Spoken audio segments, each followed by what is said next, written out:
Hi guys! Ako nga pala si Grace, ang factory worker dito sa Pilipinas. O akala mo sa Japan, sa Taiwan at sa Korea lang. Hoy, mayroon din dito sa Pilipinas. Merkulis ngayon, kaya tara samahan nyo akong mag-a day in my life as a production operator ng Pilipinas. May tagahatid pala ako ngayong araw na to guys, kasi yung jowa ko nagtututin siya. O diba, nagkatabi pa kami ng saglit. Kahit walang tulog yan, ihahatid pa rin ako niyan. Ganyan yan kabait, bahala ka sa buhay mo. Huy! Bali nung Martes pala guys, nagtututin yung jowa ko, kaya naihatid pa niya ako ngayong araw na to. Napakaswerte ko nga kasi hindi ako maglalakad ngayon. Huy! Tapos 6 to 6 naman yung pasok niya mamayang gabi. Huy! Ako na naman mag-isa sa bahay.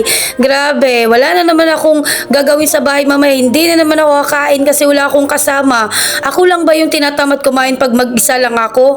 Ganyan din ba kayo mga guys? Kasi ako ganyan talaga ako. Hindi ako nakakain ng ayos. Dumali na naman ako. Nagdaldal naman ako. By the way, nandito na pala ako sa shuttle. O ayan.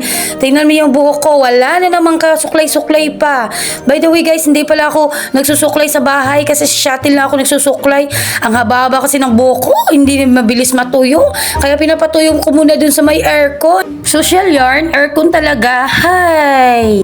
By the way guys, nandito na pala ako sa kantin. Tapos kumain na muna ako ng almusal. Nag-swipe lang ako ng tuyo at saka itlog. Grabe, na-miss ko din tong ulam na to. Tapos meron din akong coffee. Katabi ko nga pala ngayon si ate AC at saka si ate Girly. Binigyan nga ako ni ate Girly ng saging na prito.